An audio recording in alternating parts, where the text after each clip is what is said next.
Pray as if everything depended on God. Act as if everything depended on you.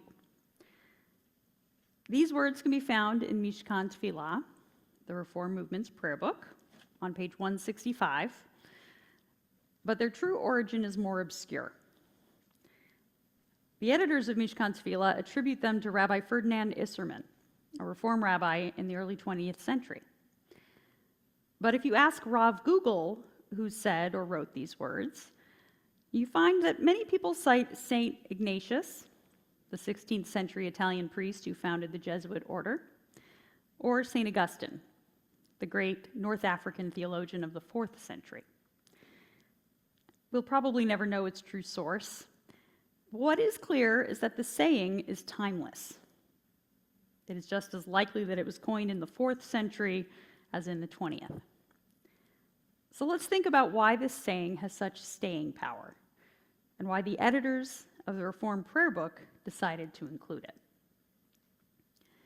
Pray as if everything depended on God. Act as if everything depended on you. What does it mean to pray as if everything depended on God? First, it suggests a posture of humility. We approach God as the omnipotent one in comparison to our smallness.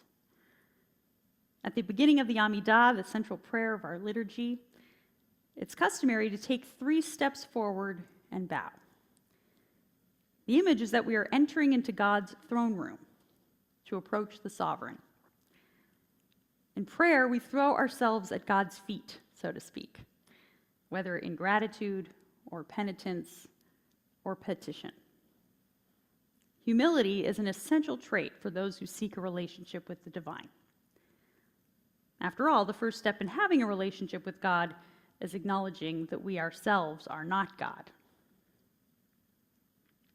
Second, praying as if everything depended on God requires a suspension of disbelief or doubt.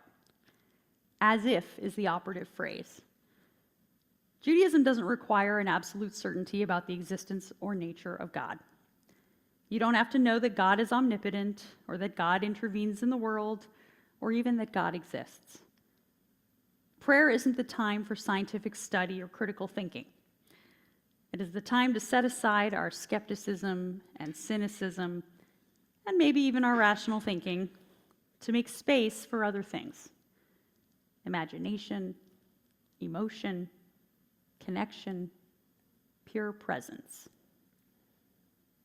And third, praying as if everything depended on God suggests a certain fervor, a certain piety that, let's face it, may seem a little over the top for many liberal Jews. But replace fervor with effort, and we learn another lesson about prayer. It's difficult, and it requires practice. If we take prayer seriously, we have to try to get better at it. We don't expect to pick up an instrument for the first time and play a concerto, so we shouldn't expect to walk into a synagogue, open the prayer book, and immediately have a transcendent spiritual experience.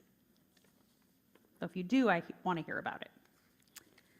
As Rabbi Reuven Hammer writes, prayer should always be a combination of set words and spontaneous expression. We utilize the magnificent texts that others have written, and we add to them. Since expression in prayer is so difficult, when geniuses have left us such a rich heritage, it seems wasteful not to utilize their words. On the other hand, he continues, there is a danger in using words simply because they are there, not understanding them or not investing them with meaning. Using traditional prayer, therefore, requires us to bring meaning to the sounds we utter. That meaning can be on the emotional level or the cognitive one or a combination of both.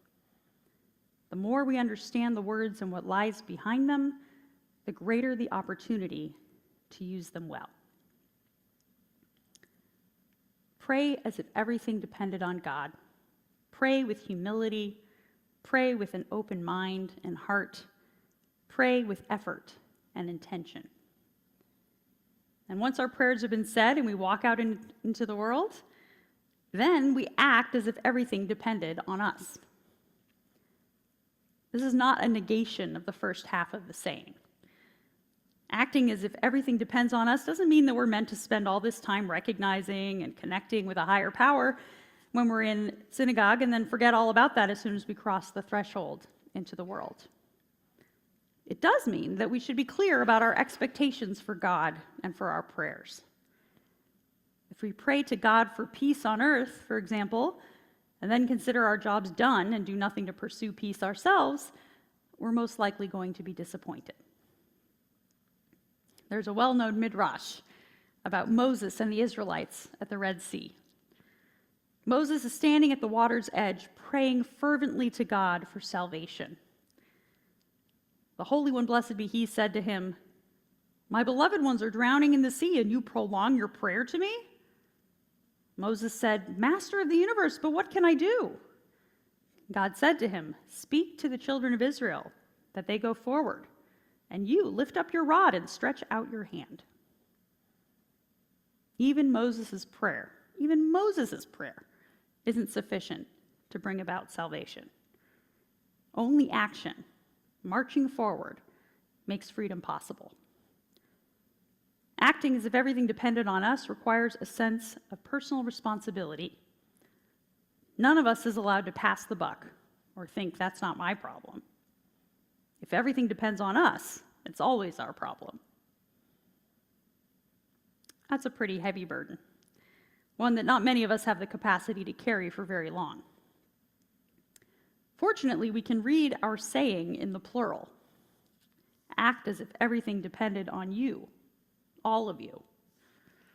It is a responsibility meant to be shared. Furthermore, we have to remember both halves of the saying, for the first half is what makes the second half possible. Rabbi Harold Kushner writes, "One of the things that constantly reassures me that God is real and not just an idea that religious leaders made up is the fact that people who pray for strength, hope, and courage so often find the resources of strength, hope, and courage that they did not have before they prayed." Pray as if everything depended on God. Act as if everything depended on you. May our prayers give us the strength, hope, and courage we need in order to perform the acts of kindness and justice that our world so desperately needs. Shabbat Shalom.